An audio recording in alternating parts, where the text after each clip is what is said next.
Hey guys, it's Lazy Gardner here. My name's Ben. Welcome to my channel.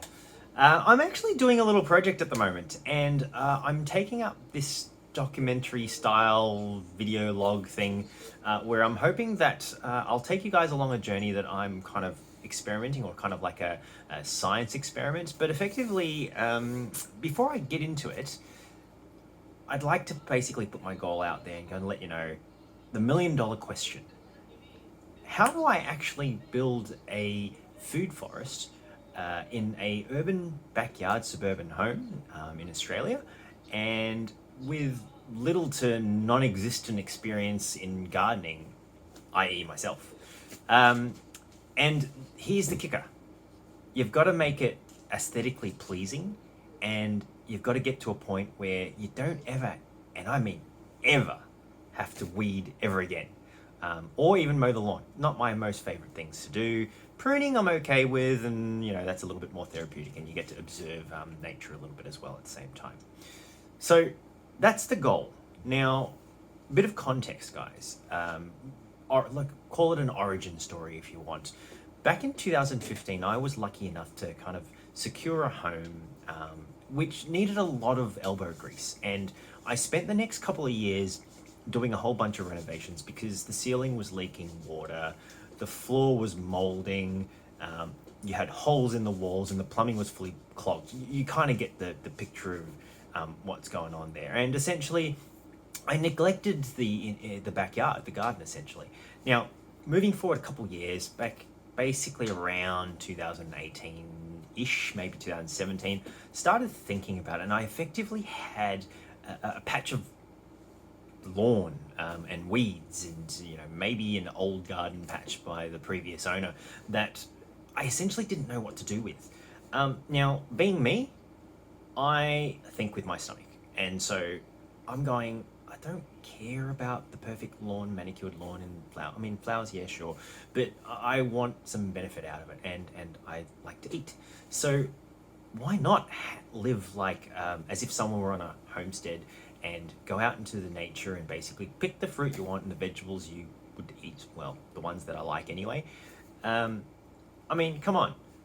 Glasses, work in an office, isn't it the dream to kind of live out in a homestead style lifestyle where the birds are chirping and the sun comes up in the morning and it's all perfect, picturesque, right?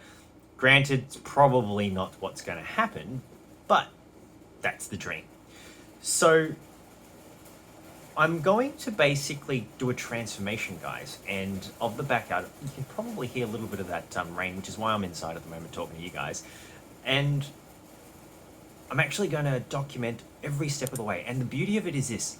I'm going to make all the mistakes so that you don't have to, right? And so as long as you kind of get something out, whether it's either of a fun factor or it's useful information for when you do particular pieces in your yard and you've got no experience, then that's going to be great. Now, by all means, leave comments, subscribe. If you have any questions or commentary, or would like to tell me that I'm doing something wrong, go for it, guys. I'm a chatty guy. I'll endeavor to reply to everything. But essentially, I'm going to be documenting this. And so in the next couple series in the videos that I'm going to be creating, it's going to be about my plans. And I'll show you what the ideas are and how I'm going to slowly plot along towards to that kind of grand vision. So stick around. I'm going to leave with what my garden looked like in 2015. And obviously it's moved along a little bit since then, and that'll set some context up for the next couple things that you'll probably see from me. Oh, and almost forgot, guys. I will probably be doing a kind of a two-style thing with my videos. Some will have no talking whatsoever, and it'll just be doing chores. And at some point, I'd love to be able to scream and kind of talk to you guys while I'm in the backyard pottering along and doing all sorts of crazy stuff. And then the other side is probably going to be talking about how to do things better, dealing with things like soil health, talking about what I've done there, probably plant choice, or water source and planting, all that sort of stuff, to dealing with pest and disease with plants. I mean, God, seriously, who actually likes dealing with little bugs that are eating up all your produce? So they're the things I'm going to be doing. Hopefully I'll be able to give you, impart some sort of information that's useful to you. If not, sit back, enjoy the ride. I'll chat to you soon.